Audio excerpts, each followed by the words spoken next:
I think we are live now. Just making sure.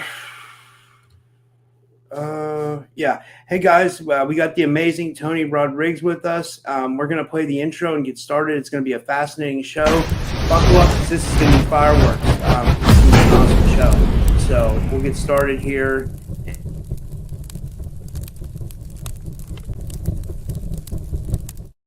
And okay.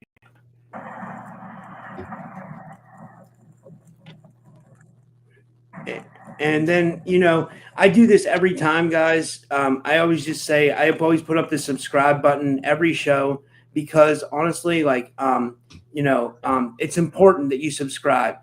Subscribe on YouTube, subscribe on Rumble, wherever you're watching, hit the like button and hit the notification button so you know when I go live. That's important. My guest today is none other than the amazing Tony Rodrigues. He's been on my show many times. We've done collab podcasts before. And, tonight we're going to get into a little bit of everything between the secret space program, remote viewing, binaural beats, and everything that he's been into. And I just wrote a little blurb about it. I wrote, tonight, the typical skeptic welcomes back Tony Rodrigues, secret space program experiencer and author of Ceres, Cavalier, Project Starmaker, and Beyond Sight. Tony runs the Talks with Tony community on Patreon, where he hosts weekly meetups with teaches remote viewing, remote influencing, and guides people through long-term memory recall protocols. We'll unpack his latest work on binaural beats and psychoenergetics, how his remote viewing teams are structured, any tech he's encountered during his 20 years and backs, and including time regression, age reversal, and off-world operations linked to Ceres and Darkfleet. And you can check out his website at TonyRodrigues.com. That's RODRIGUES.com. And Patreon is patreon.com/talkswithtony. And with all that said, I'd like to give him a big warm welcome back to the show. Tony, thanks so much for coming back on, man. How are you? Hey, Robert. Glad to be back here, man. You're like the hardest working guy in disclosure. And look, the first time I was on your show, back then I was doing a lot of them. And so they come and go, and I go, it was a great show and everything. But then I saw your effort and all the stuff you go through, and you're putting out content like a madman. And it's important, it's important to look at it and for somebody to keep doing this, because we've seen a lot of developments come and go and try to sweep the testimonies that a lot of people have come up with under the rug. And so for you to still be doing this, a lot of shows, like the secret space program info was flavor of the month 5 years ago. And so now it's like people are moving on away from it because there's not a ton of new stuff. And but it's just good that you have me back, man. So I'm happy to be here. This is one of those things. I love this show. Yeah, but for people that don't know, we've done some amazing collabs in the past. We've done some with Dr. Courtney Brown, and and you kind of went on your own now with remote viewing. You've been doing that for a while though, and that you also established your binaural beats and stuff like that. How's that coming along? Really good. I'll talk about that. The remote viewing I did, that was one of the first stops in the 20 and back. So they used me as a guinea pig in a program in between Grill Flame and Center Lane. These are the program names for Army INSCOM.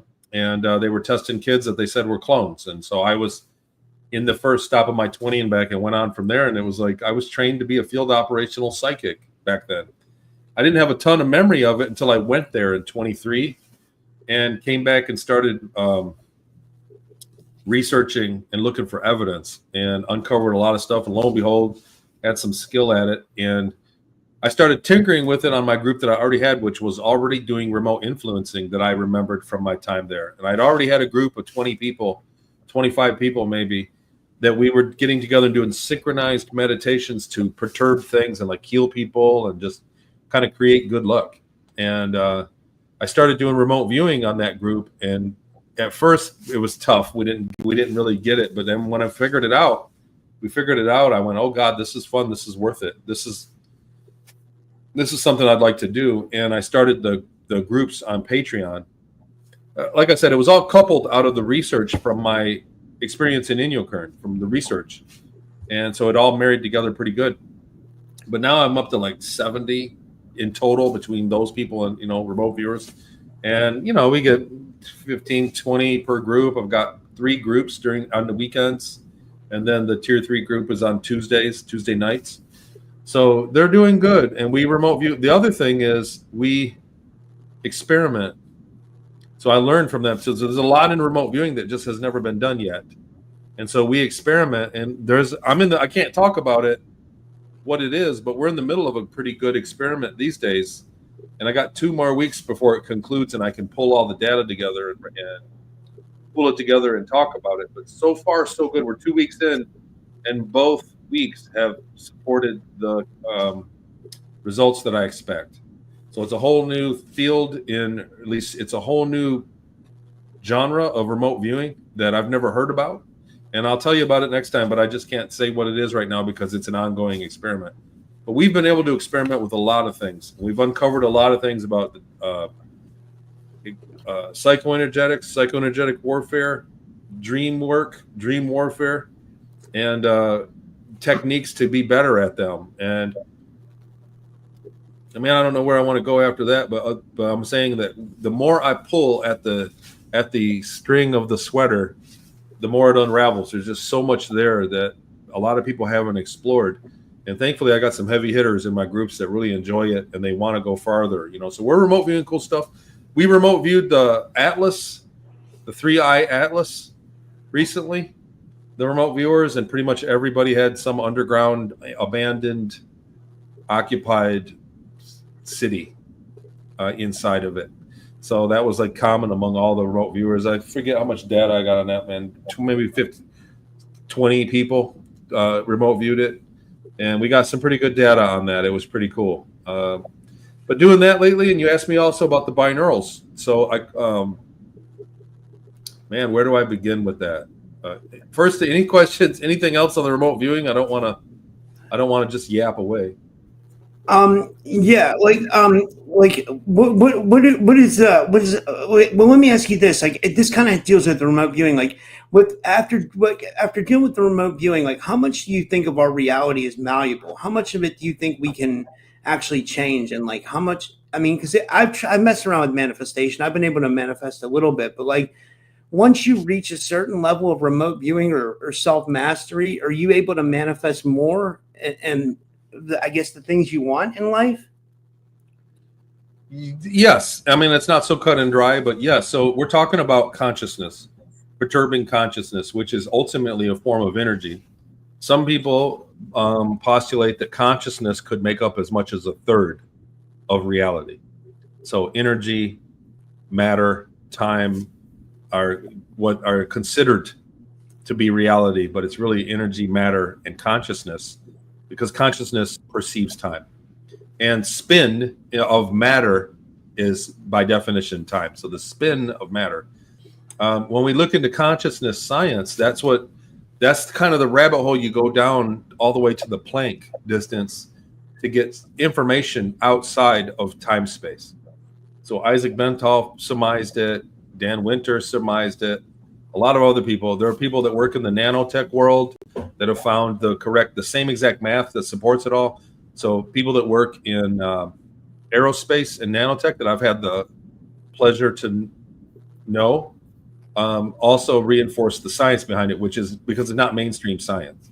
So, but consciousness, if you think about it, just the term, like colleges will tell you that animals don't have consciousness. I mean, how absurd is that to even think about that? That's completely absurd to even conclude that. Like, how does that?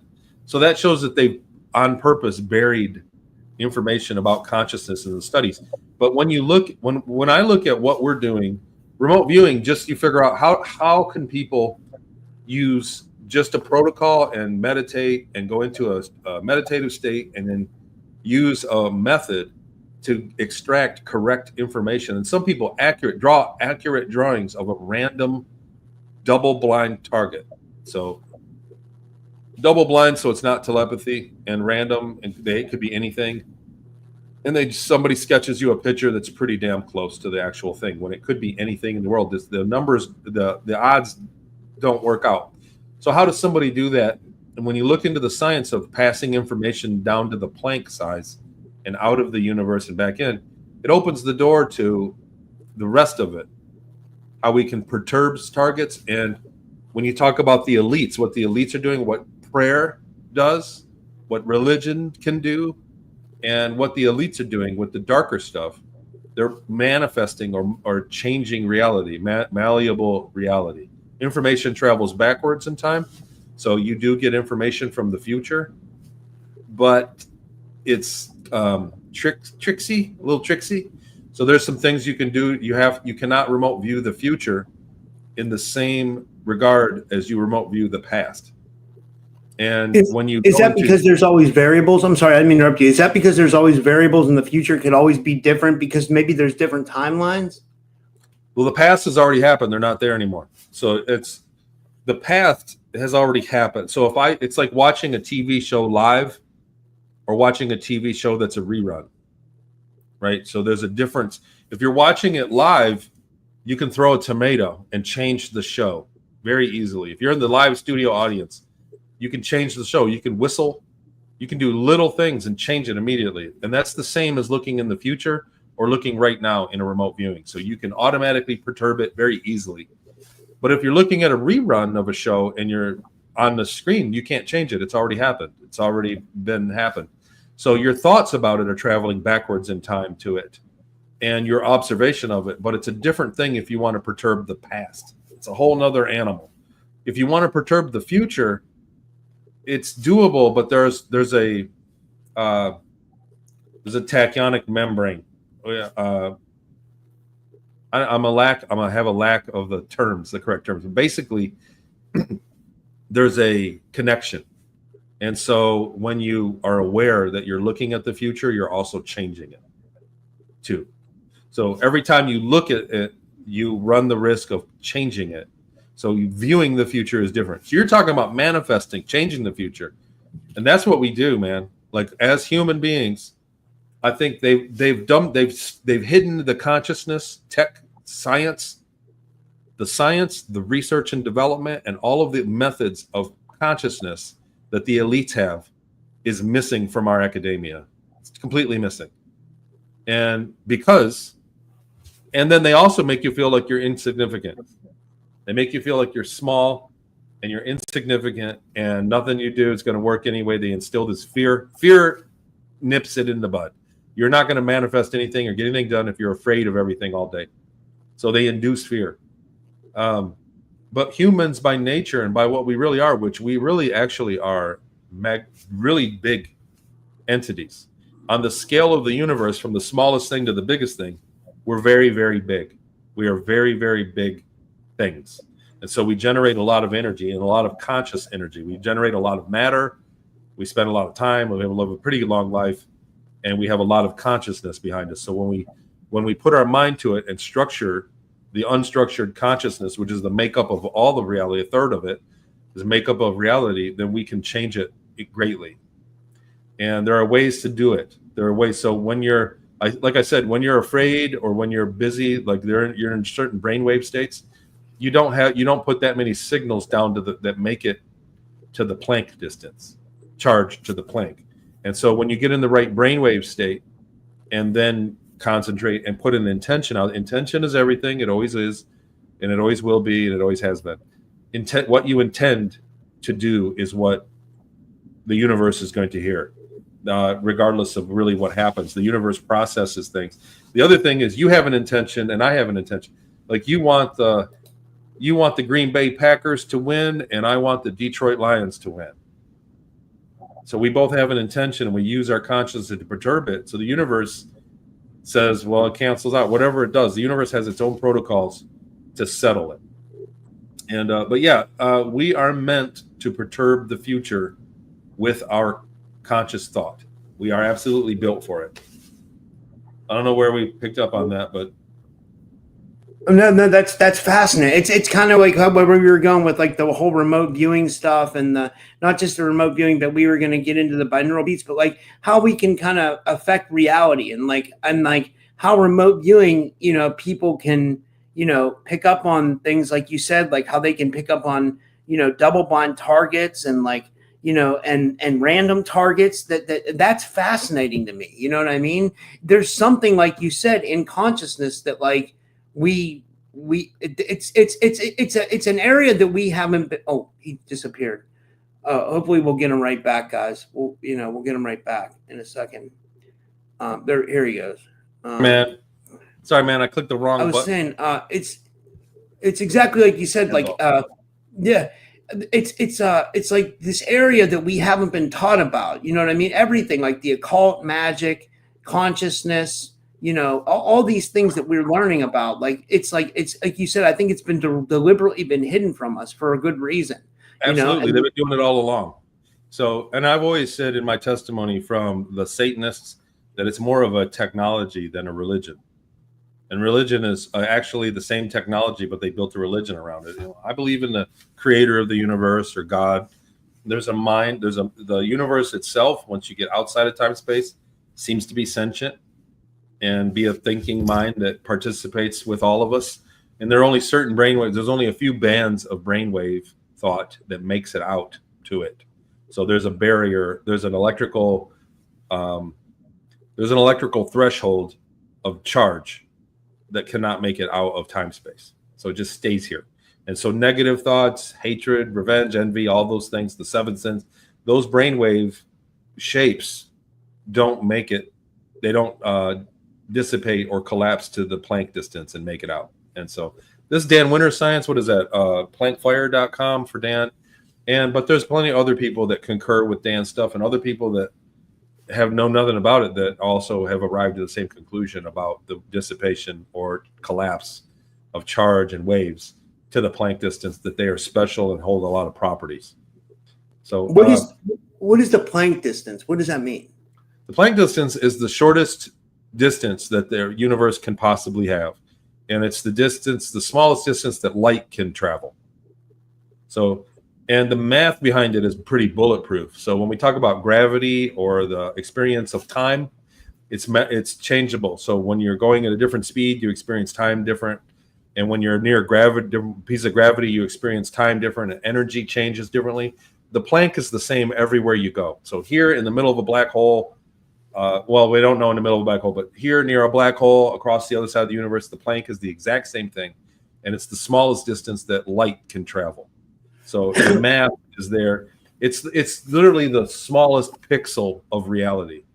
And the difference is, think about it like this. People think, well, Planck, we're pretty small compared to the size of the known universe, that we're pretty small. But in reality, when you take a cubic meter, so about 3 feet by 3 feet by 3 feet, there are more Plancks in a cubic meter.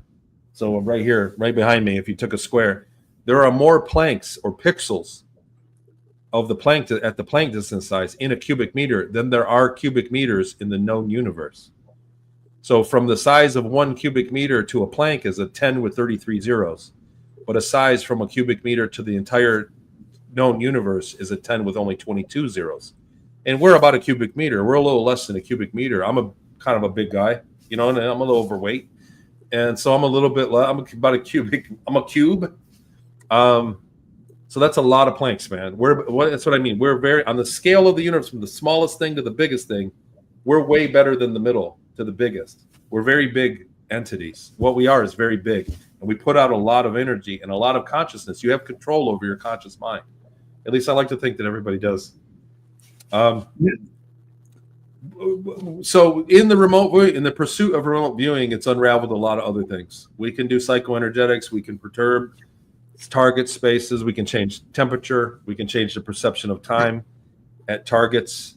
And we can even perturb the near future. So I like to go, 96 weeks to 90 days out when we do perturbations or look at the future at all. But we can do things like manifest. It works. And there's methods to it, and there's peripherals that make it easier. The obelisk technology that I built based on the ancient obelisks, I can run the same harmonics that do collapse to the Planck, and there's a whole lot of them you can run through there, not just the brainwaves, and we get results. It creates a bubble around it about 10 feet, and it creates results. It has healing properties. It helps you meditate. I can see the scores consistently go up on remote viewers when they get near it, and and I tune it to the Schumann resonance. And what I'm doing is turning sound into static electricity, into a cloud of static electricity. It's the shape of the magnetic field around the obelisk. It makes a specific shape, and when you sit inside that field, you're bombarded with static electricity. It's the same hertz of whatever you put in the harmonic. And so when we do the Schumann resonance of 7.83, we see the scores go up. We see meditation happen easier. There are other harmonics that go up. We feel healing.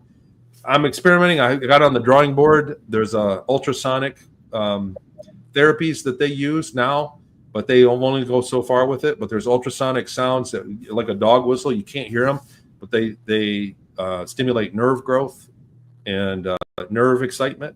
So I've got those on the drawing board. I'll be working on those soon. But I've been doing a lot on the harmonics. I bought for Maple Street Learning, my learning company. Binaurals are a big component, so I spent some money into that to buy the software to create the binaurals and learned it. I had to learn. I worked with Dan Winter, was gracious to teach me his science on how it worked, so I understood it because I didn't get it at first. And I had a lot of success. A lot of other things spawned off of just that knowledge. Now I'm waiting on an AI. We bought an AI for an in-house AI.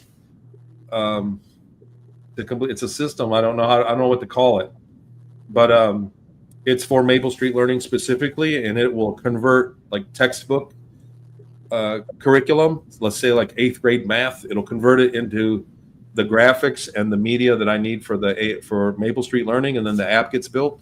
And it's a major advancement. So luckily I'm spending like the last dime on it, and I have an AI engineering team. I've been working for 2 years looking for this project, and we're rounding third base right now. It looks like we're going to have the AI up and running in about 6 months. Wow. So it's already running. It already works, but it has to be trained. It has to learn things, and it's going to be a specific AI that does exactly. It has to spit out everything verbatim. It can't make mistakes. Yeah, for people that might have not saw our last interview, tell people a little bit about what you're doing with Maple Street Learning and tell them what it is, because some people might not know. You know, a lot of people might know you for your secret space stuff. You know, but I know that you're doing this stuff with Maple Street, but if you could talk about that a little bit. So we skipped right over the space stuff, but I was abducted and I did a 20 and back, and I worked on Ceres. I worked on UFOs for 12 years. And was in space and in Inyokern as in advanced remote viewing and psychoenergetics. For 2 years, I worked in Peru for drug running for probably the CIA. And then for 2 years, I was owned privately by a satanic billionaire who was a pedophile and had sex parties and raped us. And then I was sold off into space, and I was on Mars as a support soldier and saw combat with insectoids there. And then retrained in a school system on Mars, underground, and then sold off to Ceres Colony Corporation, where I worked for better part of 12 years, better than a decade, on a couple of different ships doing interstellar trade missions. Boom, that's a mouthful. If you never heard that before, it sounds like I'm crazy. However, when I came back, I found a ton of evidence. Yeah, right? Sounds nuts. When I say it, I'm like, story. I know what other people that you said, but like I know you have amazing evidence, and I've always credited you with that, man. Like every time I come on the show, I always say Tony brings receipts, because you do, man. You've always brought receipts. Like you always come with like evidence. You know, from the time that you went back with Journey to Truth to Inyokern, and you were seeing things and you were feeling things, and like, but it's not just that. There's a lot of things like. You know, you could probably go on for a while about the evidence. And I know, yeah.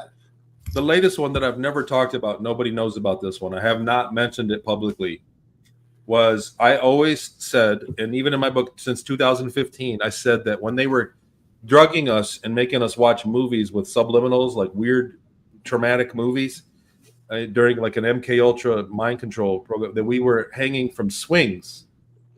It was a portable, and that they put us in swing sets that were connected to the ceiling. Like they cut holes in the ceiling and put the swings up there onto it. And all the kids were hanging in swing sets inside. Thanks. I thank you. I appreciate the compliment. Thank you very much. But I always said that. And people are like, are you sure? Why would they do that? Many people ask why. And I don't know, man. All I know is that they were shocking us. I had a helmet that shocked me. I was on drugs. And we were watching movies that were freaky over and over again for weeks. And what I found recently was a book from a guy who was a Satanist and worked in MK Ultra back in the 60s, and discovered that hanging your subject by the swings induced like a lucidity, like a dream state. It induced out of body. That it puts you in a trance hanging from a swing rather than sitting in a chair. And I found the paperwork that went into that program a decade before I did. And so that was one thing that I called out that turned out to be true, that turned out to make perfect sense. And I just now anymore, like when stuff like this turns up, I don't even talk about it. I'm like, whatever. I'm kind of moving on from fighting people that there's a secret space program. Like I want to prove it. I want people to understand it's real, that that's what's going on. And it makes a lot of things in the world make sense once you figure it out. But it's been 10 years, man. I'm kind of done fighting about it. I got so much on my plate that I've discovered and unpacked. Like I was a woodworker and now I'm teaching remote viewing and building psychoenergetic devices and but Maple Street. I got a question for you, Tony. One thing you said was like you said when people start to understand the secret space program, it kind of puts things in the world into perspective, and that's a good point. Is it as easy as because like those of us who've like been like into like ufology for a while and kind of know that like behind the UFOs there's free energy tech, and there's also, from what people say, there's healing tech in the SSP, right? So like, is that really what it is? Do you think it's those two things that they don't want to get out that makes sense, that makes things make sense? Or what is it? Well, it's clear that they are running huge ops. When we talk about the flat earth, we're talking about simulation earth, simulation theory, and flat earth, and the no moon landing crap. They have all these ops that have the same common denominator. And I said this last time, I've been saying it a long time. All of these ops have the same common denominator, and it's for you to not look up. Do not look up. There's nothing up there. It's fake. Like, it's fake. They never went to the moon. Moon doesn't exist. The Earth's flat. The sky doesn't exist. Simulation theory, it's a computer simulation. The sky doesn't exist. They all say the same thing. Don't look up, because they don't want you to look up. If you look up, you see shit, because they're all over the place nowadays. If you look, I mean, pretty much, I lived in Sedona for a year, and every night I looked up, I saw a craft that shouldn't exist. Every night, every single night. John Charles Moyen was over my house, visited, and he snapped a picture of a triangle in my front yard, in my driveway. He looked up with his phone and got a picture of a triangle craft. I saw, literally, we heard a helicopter coming. I walked out in my backyard and looked up, and there were two orange discs, and they were only a couple thousand feet up. They were right silently, and a Chinook helicopter behind them flew right over my house.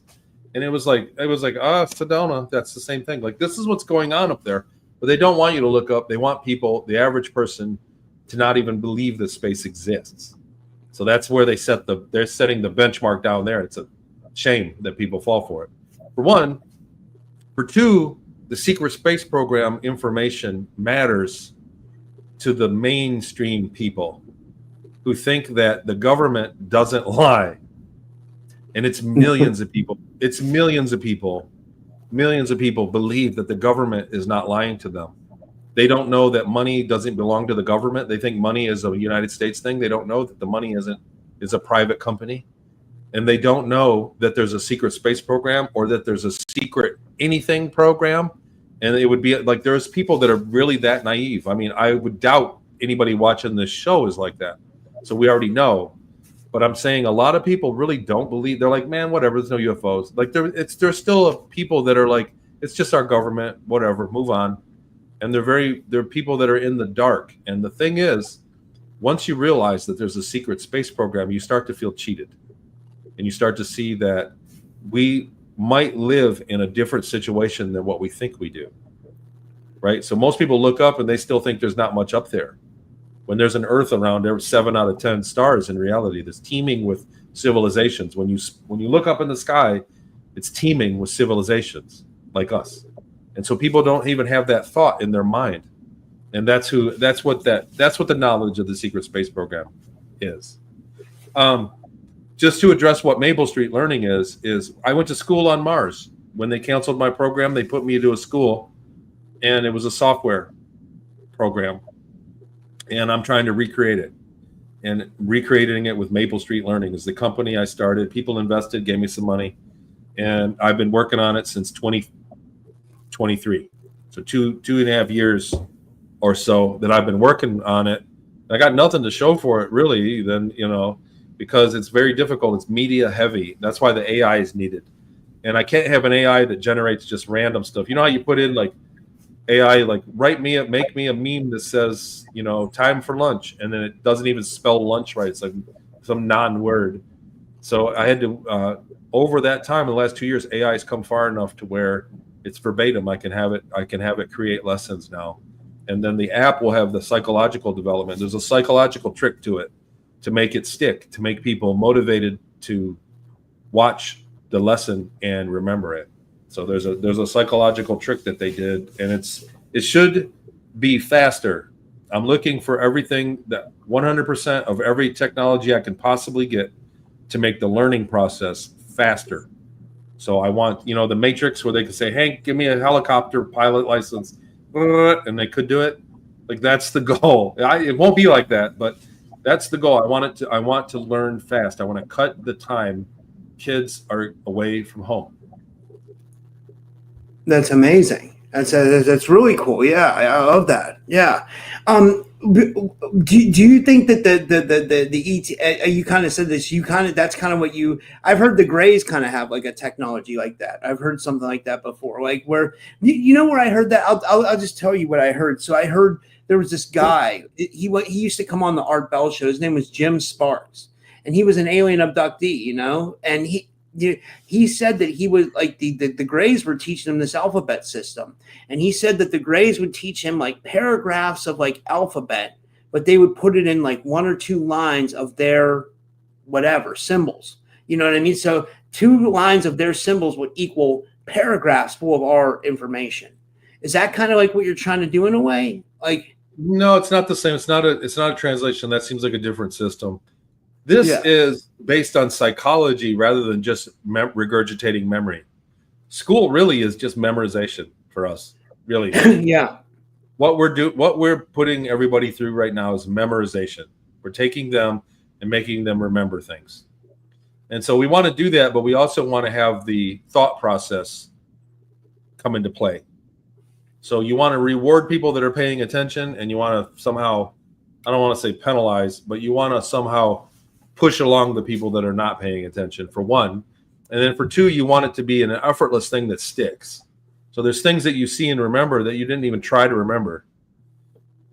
There's plenty of technology that we have in media, in advertising, that makes you remember the ad, right? They want you to remember so that the next time you see it, you jump on it and buy it. And so there's technology there, and it could be used in our learning. There's a lot of things that I'm baking in that exists already, not out of this world technology, but I'm trying to layer it all in there so that it's highly effective, that people can go through a system like this. I want to aim for the homeschool market. There's corporate clients that want us to design like corporate training scenarios, and a lot of it is scenario based. So when you think about giving somebody, a yield sign, means if nobody's around, you can roll through it, but if somebody's there, you stop. And I tell you that that's a simple thing, and hopefully everybody knows that. But to teach it to somebody is much faster if I just show you the media of it, what happens. It's much faster. But other things are not teachable if I just show you what it is. You need to read about it. So the packaging of the media matters.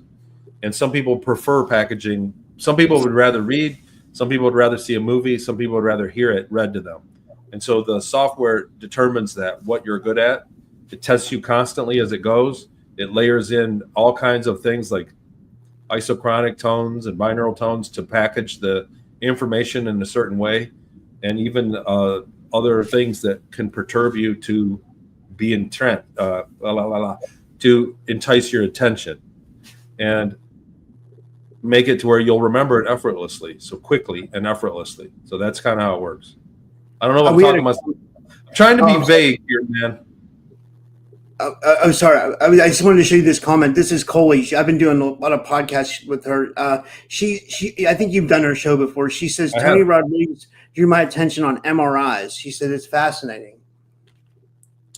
Yeah, I got an MRI, and well, I got my memories back, and got a hold of researchers and started finding out the places I remembered were real. And a year went by, and Dr. Michael Sala sent me. He said, "You should have a read at this, the Mars records." He said, just maybe it'll jog your memory or something. And I read it, and Michael Relf from the Mars records got an MRI scan and then remembered working on Mars. And I went, it's funny because I got an MRI scan too. When was that? I thought I got an MRI scan on my head. And I got on I was in Kaiser Permanente back then. I got on my Kaiser website and looked up the date. And sure enough, it was 10 days before my first email of my memories. When I got my memories back, I began emailing people and messaging people, and it was exactly 10 days. So I thought, man, that's kind of too close to be a coincidence. So I always mention it when people ask me how I got my memories back. I don't know if that's exactly how it happened or not, but it's like I got an MRI scan, and 10 days later, I got all my memories flooded back. And then Michael Ralph got an MRI scan and then got his memories back. And I think I've talked to a few other people that had similar experiences. Wow. Yeah, it's let me see here. Yeah, if you guys have questions for Tony, put them in the chat, and we'll get to them. That's what we kind of usually do. We kind of usually do a Q&A at the end. So, yeah. One thing I wanted to ask you about was, did you go? I saw you went to Elena Danan's conference or whatever. Or was that her conference, or was it? It wasn't hers. It was. Follow you on Instagram. Yeah, a girl named Agnes, and then Chris Assan throws that one, the Recontras Galactiques, and that was the third one. He said it's a trilogy. They're going to make a different one next year, I think. I don't know. I'm not going to speak for him.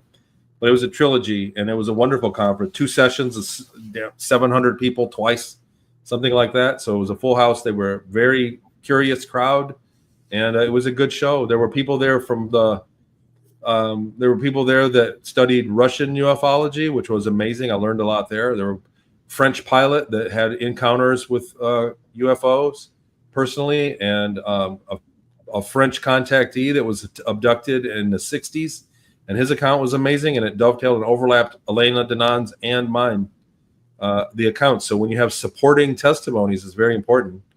And it was a great conference, good show. In France, I had a bumpy ride, man. I cut it short, and it was a long trip for me, so I was like jet lagged and beat up the whole time. But I did good, and the crowd was good to me for being some Yankee.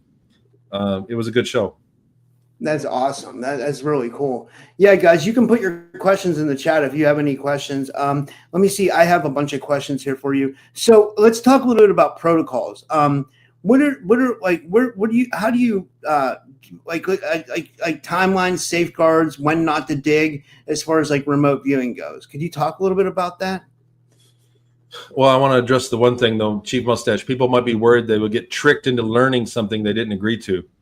And you get that every time you're scrolling on your phone, buddy. We get it 100% of our commercials, 100%. Why do you think people are beating people up over politics? Yeah. We've all been tricked.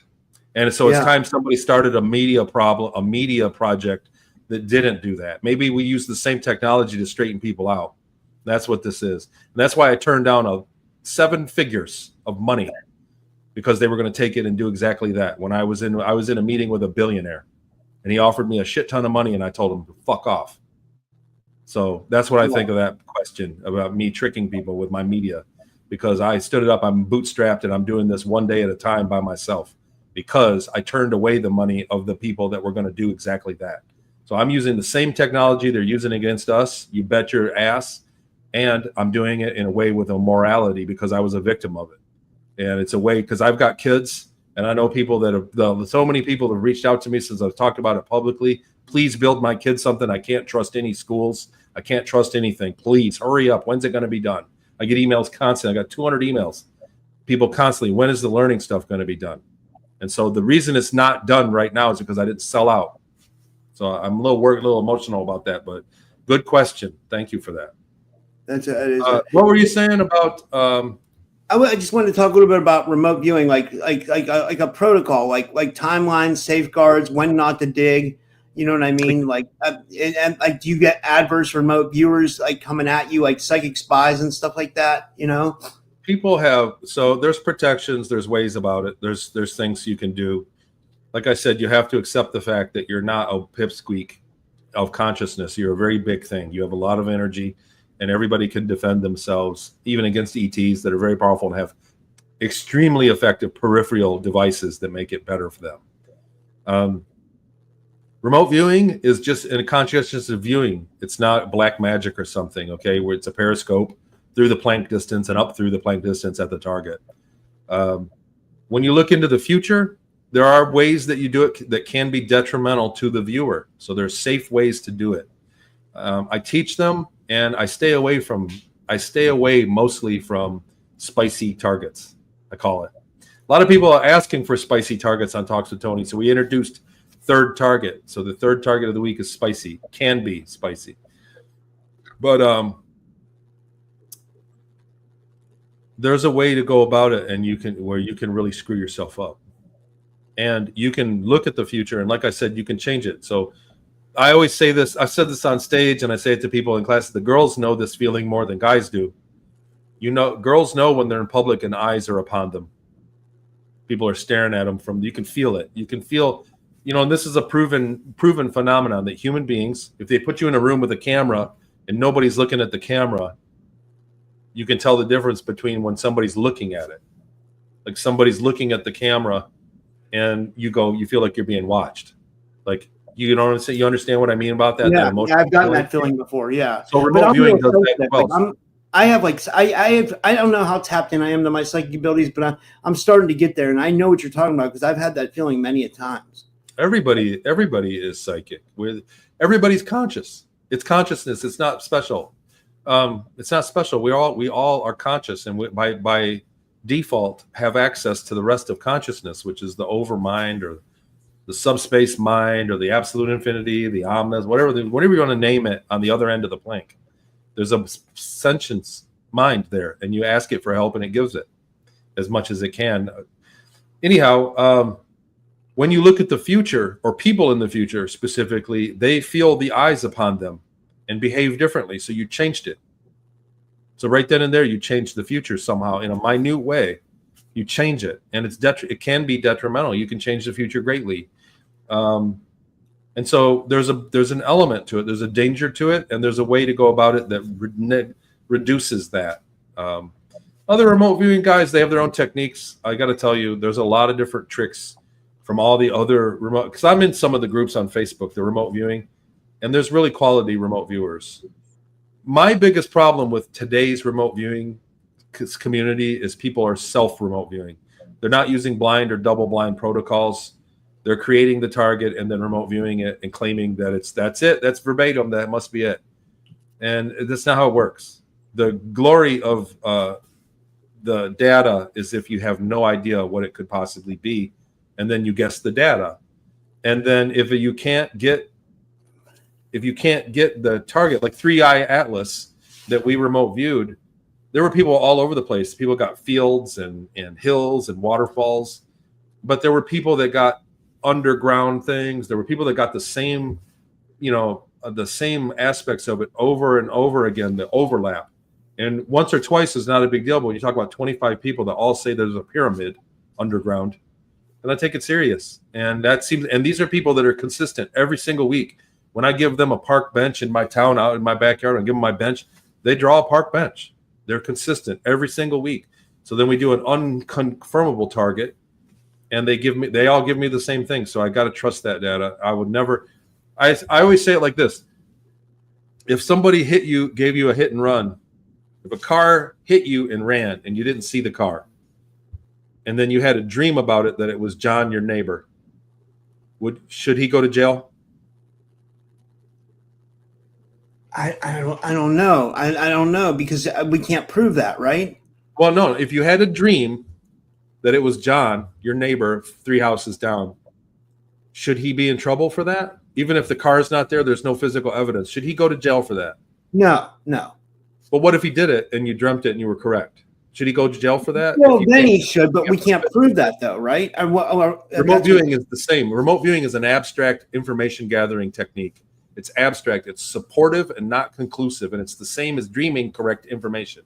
You can take it and trust it and give you a reason to investigate further, but it's not actual evidence. It's abstract, and it's abstract. So the same way you might dream that John was driving a giant ice cream cone or a giant VCR tape and smashed your car. It's not accurate, but it was abstract. Your subconscious mind is trying to translate with your logical mind. So it becomes abstract. It's a dream state. Remote viewing is the exact same quality of information. Where we get the difference is we can construct the session, and many people can have the same dream. And we layer the overlapping data, the same common denominators of everybody's abstract remote viewing, and we have a very high probability that that's real. I got a really good question for you. This was one that I came up with. What's your current stance on AI-assisted analysis and remote viewing? Useful augmentation or contamination risk? It's not that great. So people are using AI and asking it to remote view. We've experimented with it. It's not a human being. It's not conscious. So even if it is conscious in a giant underground network of NVIDIA GPUs, and it can think and it's conscious and it has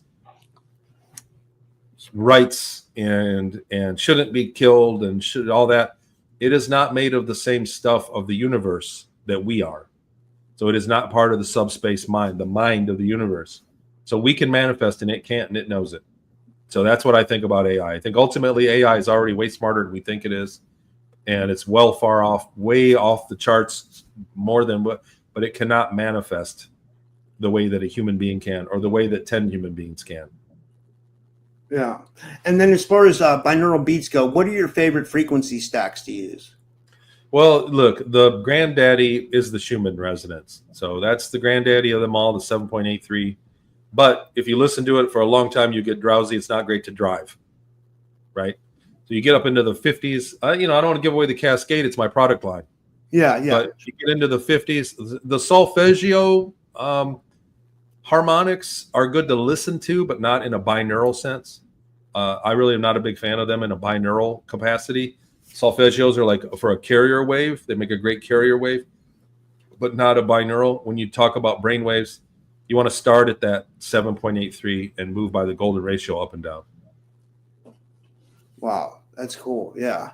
And then this one was about trauma and recovery from, PTSD and stuff like that. If someone has trauma history, what grounding aftercare would you require before any entrainment work or remote viewing or like stuff like that? Like, do you require it, or do you feel like that's something they should do on their own? Well, okay. So it depends on, is the trauma yesterday? Are they still is the wound open?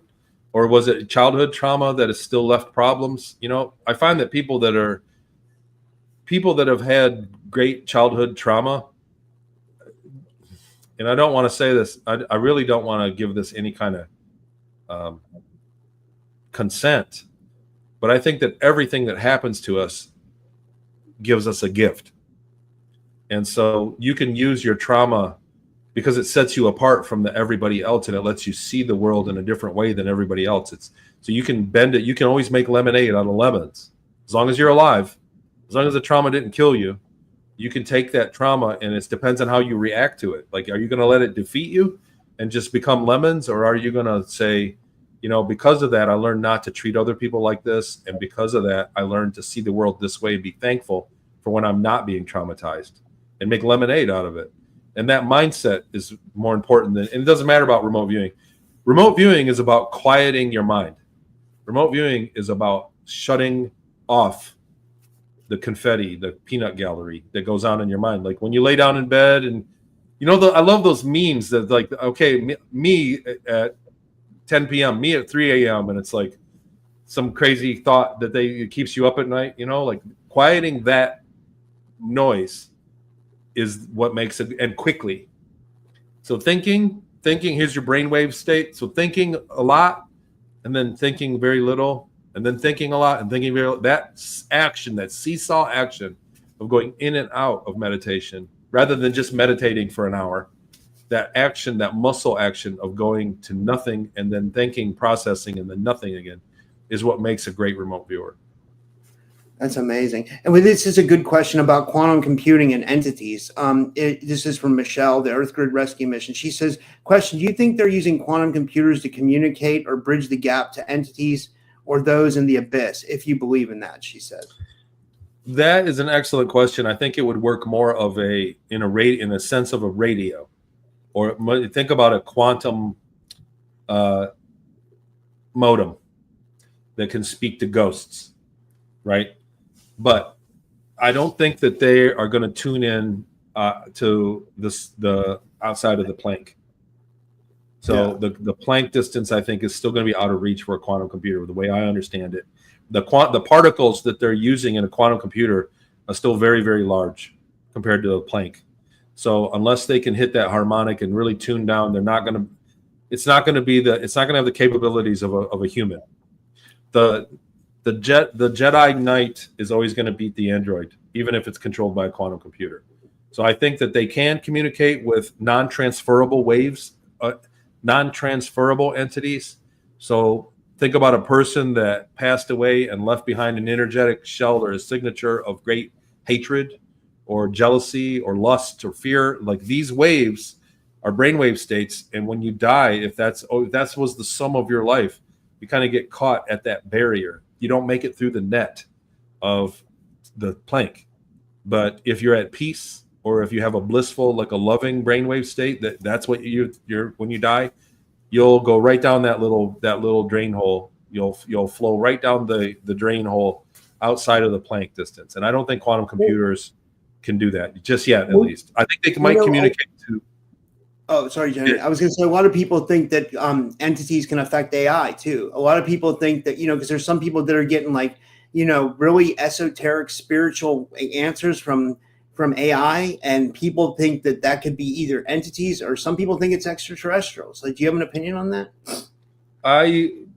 So I've had people, a good friend of mine, Ra, is giving me these prompts to turn my AI into this quantum dimensional AI stuff, and he's getting great answers and building things out of it.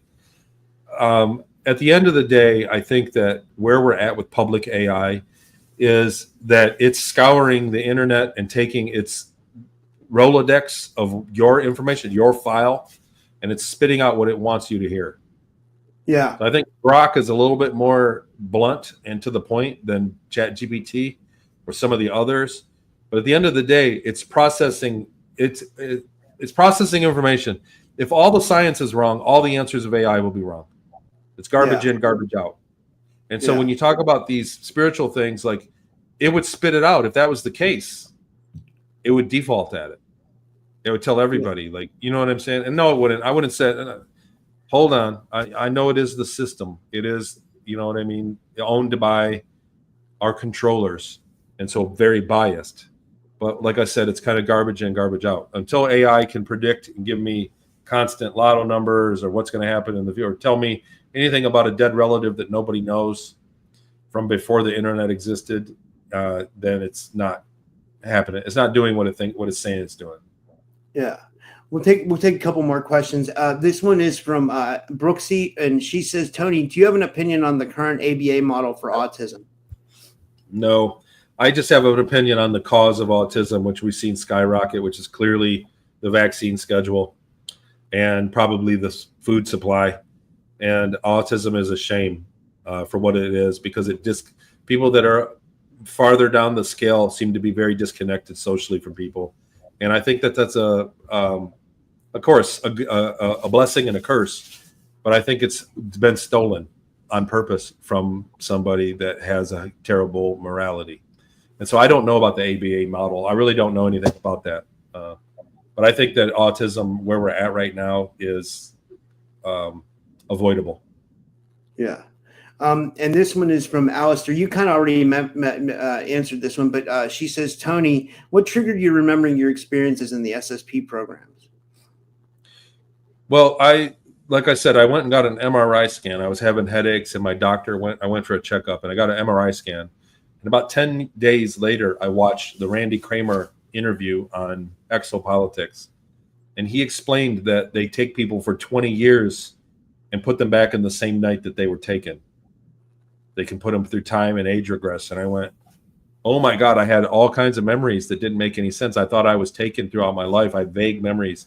I thought I was taken at different times because at one time I was a kid. I remember being a kid in Peru and in Seattle. I remember being older working on the submarine, and I remember being much older with a girlfriend when I was working on as an engineer, as a cargo engineer.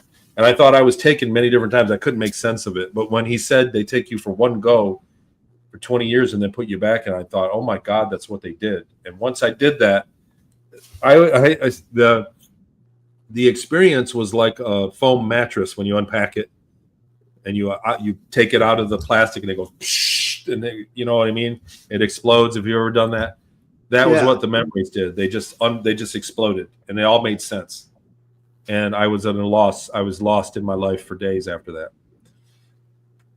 And you, I remember you saying that you even went over it with your girlfriend at the time. Like you're like, look, I remember you saying like, you're like, look, I'm going to tell you this, and like, tell me if this doesn't make sense or if I'm not making sense here. And I told her, I said, shoot holes in this. Please prove me wrong because this is what I think happened. And if it is, this means something. I have to do something with this. So please prove me wrong right now. And every night for 3 nights, I went out and told her everything I remembered, all of it. And she didn't even believe in aliens. Her family still doesn't. Sorry,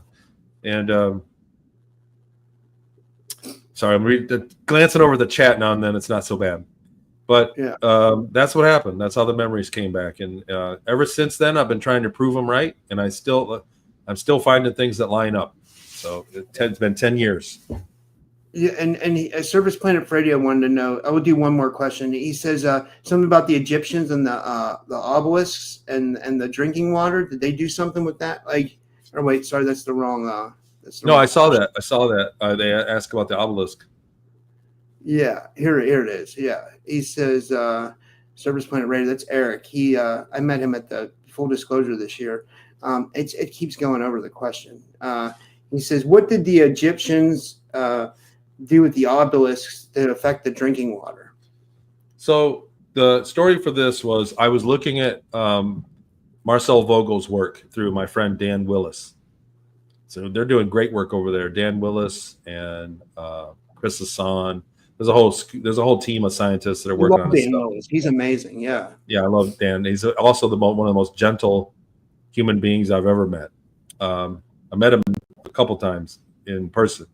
A very amazing person, very gentle gentleman. Anyhow, I was following his work on using a Vogel. I got a Vogel crystal over there, back there.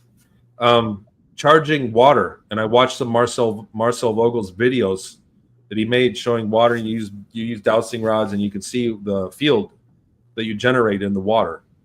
And then there are war stories from Vietnam of people that poisoned water without poison.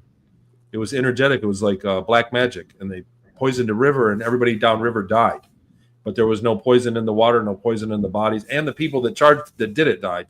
And it was psychoenergetics. So they concluded, they did a study, and it led me to believe, I was like, the obelisk looked the same way. And the first crystals, Dan told me, the first Vogel crystals were the shape of the obelisks, but tapered on both ends.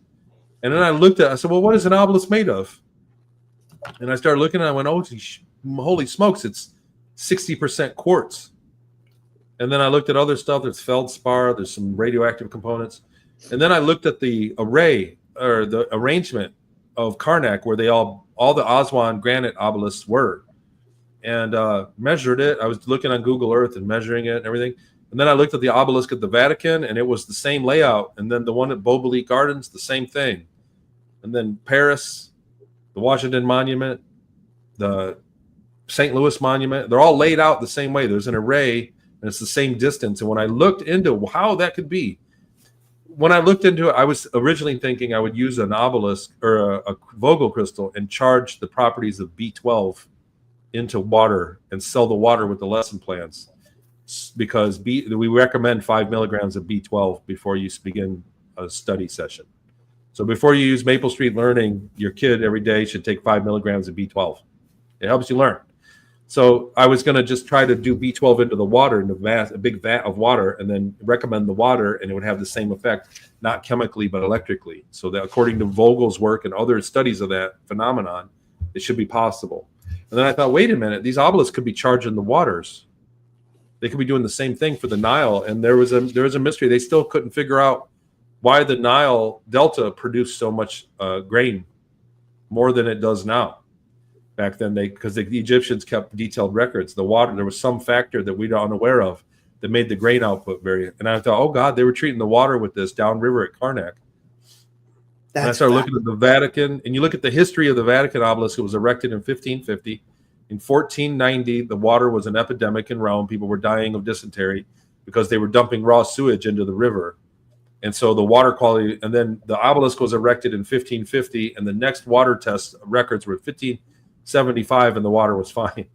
So the water quality. Do you think that also had an effect on human consciousness, where that made them think about maybe dumping the feces in the water also, or do you think the obelisk also has an effect on human consciousness as well? Just that people in that time period were unaware of bacteria. They just had no idea what bacteria was. If they couldn't smell it, then it wasn't. They couldn't tell, and so they were getting sick. The Roman water was famous for being terrible. When in Rome, there was a drink. It was unsanitary. But they erected the obelisk, and 25 years later, all the water. Next record is 25 years later, and all the water was cleaned. And I went, oh shit, how does that happen? I thought at first they were doing. You can control a populace if you can psychoenergetically charge a river that the water source is. You can make everybody happy. Everybody sad, everybody perturbed or ambitious or ready for war. You can change the emotions of people by charging the water. This is not woo. This is science. This is super science. It's settled. It's that one experiment, the guy with the rice, Mazaki, whatever. So I looked into this and I thought, man, this is a technology. But now, so I recreated one. I keep pointing over here. I recreated it and I had some help with some scientists, friends of mine, and recreated it and then ran harmonics through it. And I tried to mirror. In fact, I have Aswan granite here. It costs a lot of money. It hurt to buy it, but I have like 80 pounds of Aswan granite, the actual granite, and it does have a radioactive component. So I put a few tablespoons of it in the obelisk, ground up in there as well. But when you run a harmonic through it, like I was saying earlier, there is an effect. What I've found since then, since I wrote my third book, it's in my book, chapter of my book in Beyond Sight. But what I've been researching it since is that if you run an ultrasonic through it and the obelisks, that they're arranged in a certain way, the geometry of the obelisk is actually not like you think it would be. But they were used to be two of them next to each other, like a tuning fork. And you could, I'm kind of giving this away, but you could beat two hammers that were made out of quartz together and create a harmonic cascade resonance inside the obelisk and turn a 32 hertz into a 227 kilohertz, excuse me. The cascade amps up the frequency, and then that would travel through the ground, and a 227 kilohertz wave, or around the 227 kilohertz wave, is about 3/4 of a mile long, to where it would have its crest, or you know what I mean, the crux where the wave would come, and where it crosses again is about 3/4 of a mile, and where that happens would cause microcavitation in water and sterilize it, and add oxygen.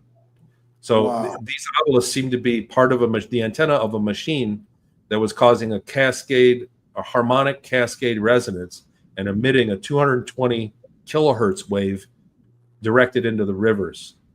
And I met Praveen Mohan in the UK at the GSIC conference this year. And he's if you don't know about Praveen Mohan, he's an amazing researcher. He's hyper famous in India. And I passed this on to him, and he showed me the Kailasa temple. I said, what temple? Because I remote viewed it too. We did some remote viewings. We did, for him, for his work. But the Kailasa temple is also 0.72 miles away from the river, the nearest river. And it is made in such a manner that it can cause a harmonic cascade resonance and emit one of these waves in theory. So you got to go there with equipment and test it. So I'm going to call it theory right now, but it seems like all of these things are made And in modern times, if you look at the city of Astana in Kazakhstan, it's made to generate a huge 4 or 5 steps of a wave of a 227 kilohertz wave, about that size. It can make a gnarly one and then put it right into the water. And there's quartz monuments. It's all the array is built the same exact way. Sorry, I'm talking fast.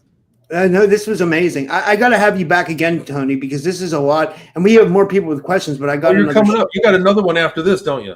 Yeah, right. With rock and stuff. Yeah, but I mean, I'd love to have you back, man. Like do a part 2. Anytime, this was brother. Amazing. This was really anytime. fun. And thanks for having me. It's great to be here, man. I love you, man. Keep up what you're doing. Don't stop. I'm telling you right now, and I want to say this on the record. I talked to Danny and Elena when your show got canceled, and they swore up and down and knew nothing about that episode and nothing about your show. There was nobody from the GSIC crowd that did anything negative to you. So I don't have anything against them. They're good people. Well, there was speculation. It wasn't you. It was the crowd. It was the audience talking about it. But I want to tell you, because I think Brian got a hold of me. Some people got a hold of me and asked me about it, and I went and checked. And they absolutely cheer you on. They want you to do well. So we're all in the same business here. And I just want you to know that there's a lot of rift in the community.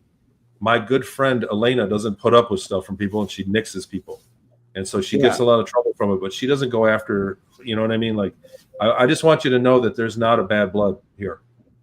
At the shows that I've been, when I talk about you and us back here in the States, I talk about us back in the States, and I just want you to know that I want to mend the rift too. We all got to get along. We're trying to get the truth out. And you're doing a great job. You're doing a great job. Thanks, Tony. I appreciate it. I really think very highly of you. You know, you're one of my favorite guests to have on. So thank you. You know. Thanks, man. Well, I'll come back anytime, man. Go ahead and do your thing. I know you got another one right after this. No, tell people how they can sign up for your Patreon and how they can, book anything you want to promote. Thank you so much. Rodrigues. Take down the question. They can see my name tag. TonyRodrigues.com. If you want to learn remote viewing, it's on either Saturday afternoon or Sunday morning. Sundays, and we meet in Zoom. I'm restructuring it to make it a lot easier to do. We're having a lot of fun. We do experiments. I'm pushing remote viewing. I didn't invent, but I rediscovered remote viewing countermeasures. We're doing some other stuff that's super cool. I'm going to write a whole book about it. TonyRodrigues.com. You can get my books there. You can get to my Patreon there, and you can get to Scion.com. We never even talked about the breakthrough I had in the sleep technology. I made a binaural to try to induce lucid dreaming. It's a 10-hour long isotronic. It's not a binaural. It's isochronic. So it's a 10-hour recording. You play on a little Bluetooth speaker, very soft in the room, and it induces REM sleep, or it stretches out REM sleep a little bit better. And what it was to induce lucidity, to use with something else I was doing. I'm learning lucid dreaming. But what happened was people that listened to it could sleep. It's like a sleep therapy. So it's amazing. It's called the Dream Shield, and I'm adding that on Scion. It's on my Patreon, and it was a breakthrough to a whole new technology, man. Like I didn't even talk about it. It's a whole story in its own, but it was an accident, and so now I'm going on the Dream. I made the Dream Night, and the Dream team we're working with these isochronic recordings while you're sleeping, and we're doing synchronized dreaming. And it makes you sleep like an SOB, man. It fixes a lot of people. Some people that are light sleepers don't like it. And I tell them just put it on a whisper or don't use it. People that are hyper light sleepers don't care for it. But everybody else, I get rave reviews. And I added that out there. It's called the Dream Shield. And it's on my Patreon and on Scion.com. Psion. Those are my binaurals. And I got a anti-hypnotic deprogrammer coming, a whole 7-part series. And I have an app in development for Scion.com. So there's a lot of technology that have broke off of the understanding of just remote viewing. So wow, I'm gonna have to have you come back, like maybe in next month if you want, and we can do another one, and you can get all into that. You know, like because I'd love to get more into that. You know, like stay in touch, my brother. Yeah. Yes. Well, guys, please go to TonyRodrigues.com and support Tony, and please join his Patreon. You can learn remote viewing.